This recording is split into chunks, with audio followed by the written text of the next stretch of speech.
as we get 3 red lights and we're racing at Silverstone. Tomahawk's getting an amazing start and the top few already shuffling into single file. Anyone gets whacked out wide. I think that's Wild Mammoth getting shoved a bit wide. We're just going off track as we head into Maggots and Beckets, and off goes, I think that's that's Andrew, and is that Trouble? It was definitely Andrew somewhere in all that. They're already going side by side for P1 again. Thomas' good start has come to nothing. Round the outside tries Mats and as he gets a little bit of a sideways moment, and that allows Tomahawks to make it back up, and Matt's losing multiple positions. To his teammate. Keza is, it's just everyone is going off right now. Keza is somewhere in the wilderness. I can't even catch him on the camera. But somehow Tomba has maintained the lead through all of that. Michael is now your second place driver. Mats has managed to recover to P3 after overshooting his move for the lead. Gillish is down in 4th. Cuckoo still 5th. Joseph 6th. Phoenix 7th. Keza has somehow found the track again, back into 8th position. Shad has gained a bit, and he's about to overtake Keza on the outside. What a move! Oh my god, an ultimate Keza as well. Shad, who originally was P20 just before he put in his final lap of quali, is now up into P8. He's been saving all of his skill for the very end of quali and for this race. That's a tremendous start for him. Meanwhile, while he's been looking at the rest of the grid, Tomba's dropping like a stone. He's down to 3rd. Matt's sending it down his inside after already being passed by Michael. Could this be strategy? Tucker now up into 5th, I think. Eddie there, recovering a position off of Keza. Keza getting passed again by Trouble and Shad's teammate now as well. And another car, that's Andrew. Almost get a bit of contact, and Ultimate Case once again going a bit wide. It seems like if you lose one position, you lose about 10 more for both Keza and Automata. As Thomas up into 2nd again, what's happened to Michael? So we'll go back to Michael here. On board with P6. A double slipstream on Cuckoo here. Cuckoo defending the inside line, going to the middle. Is it going to be 3 wide? 3 wide as Michael puts it down the inside of both of them. Does he make up both positions? That's Joseph Abba trying to make it back.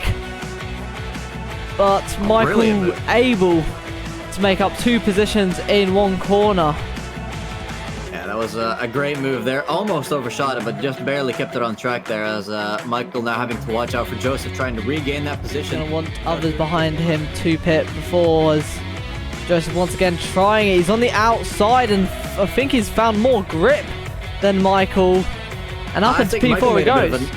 I think Michael made a bit of an off-camera mistake there. That was, it was a good overtake from Joseph, but I don't think you typically have that much of a better drive coming out of the corner unless the other guy has a massive slide. He's definitely going to want to hold up Matt's here, because he's going to be wanting to pit in about 4 laps time. So if he can manage to keep Matt's behind for 4 laps, which is very unlikely considering the rubber difference, one could hope as Gillis goes extremely defensive. And can Mats try it round the outside? He's still there, very close. The 2 drivers giving each other just enough room, as there's a bit of contact going into the next corner. A bit of wheel banging between Mats and Gillis, but Mats making it up into P2, and I think Gillis was definitely hoping to hold Mats back a bit more, just like in last week's race. Look at this. They are darting around like TIE fighters. I think Ultimate K is definitely going to want to size up the move on both of them, but Cuckoo posted to Tom Goodwrench. And they look for a move. Cuckoo on the inside. Almost goes a bit wide, and also allows Ultimate Kaiser to make a move on Tom Goodwrench as well. Just managing to slip past. Lunges as the battle continues into the final corner now. Matt's going around the outside, looking to do a switchback on exit. There's no way he can overtake around the outside here normally, as he has a tremendous exit looking to the outside of the final corner kink. That's going to give him the bad position for turn 1 unless he can play in the inside line, but he has to lift off. Yeah, going too wide through the first corner is definitely one way to lose a lot of time. Definitely a dangerous way to make an overtake. As Tomba is essentially doing what Gillish failed to do. Gillish still 6 seconds down the road on the same Matt strategy gets as Tomba. such better of an exit compared to Tomba. Already side by side coming out of the corner. A little bit of a wheel bang there as Matt's car flinches a bit to the left. Tomahawk's though still with the inside line, but we've seen this before. Matt's making it around the outside and up into P1. Same corner.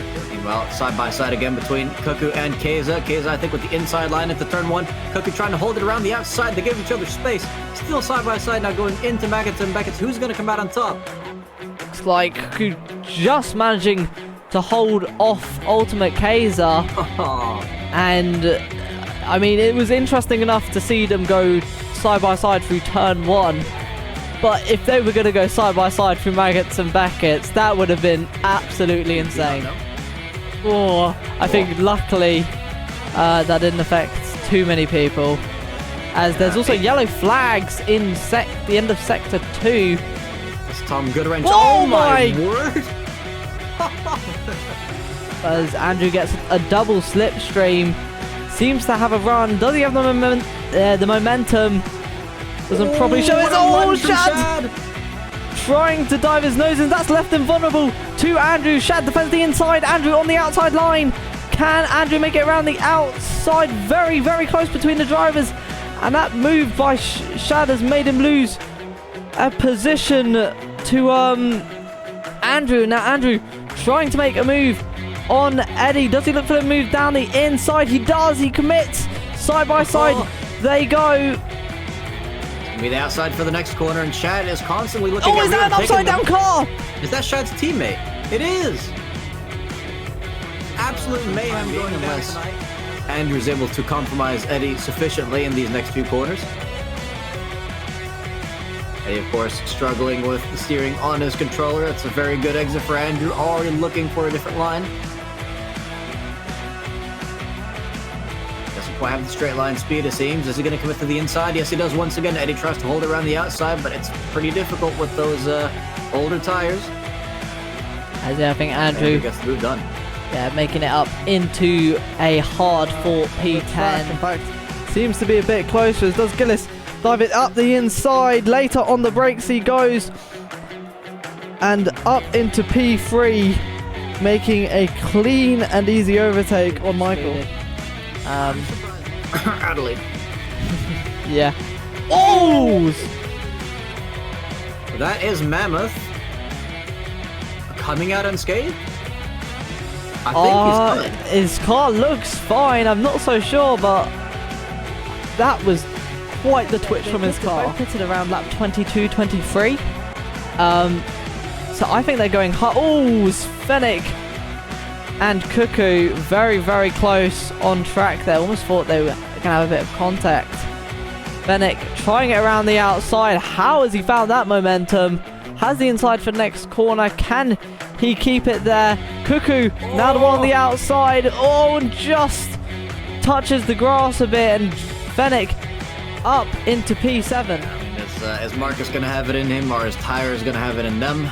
It's a lot of stuff this depends on. But Fennec is depending on slipstream right now, and it's bringing him right down to the rear end of Marcus's car. 5 laps left after this one. Fennec's already having a look. Does not go for it just yet. Just letting Marcus know that he's there.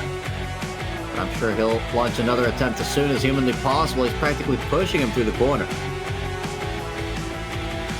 Holding on to the inside like his life depends on it. Is Fennec going to go around the outside into Sector 3? Oh, he's definitely trying. Oh, there's contact! That is super unfortunate there as he managed to spin it right round again, but those rears on the grass costing him a couple of extra seconds. Fennec is right on the back of Marcus again as well, so I think Marcus has made a mistake. A lot of late race mistakes here in this race. Okay, he's trying to get a better exit compared to Andrew, but he's all up in the slipstream. Seems to have a lower downforce, so Andrew defends the inside, but Ultimate Kaiser on the outside looks like some aggressive, well, defending there by Keizo as he was ahead going into the corner. And up into P8 he goes. What? Having made some mistakes, having made some overtakes, he's currently leading into the final corner. Rounds it, so he's going to be the winner of round 3 of the Formula V12 League. And yeah, Tomahawk's in P2. Matt's not too far behind in P3. Yeah, he's not happy with that result. A very, very unfortunate podium finish there for Matt, which is an unusual combination of words. Meanwhile, Joseph, is that his second time finishing P4 already? Yes, it is. In P4 for his rookie season.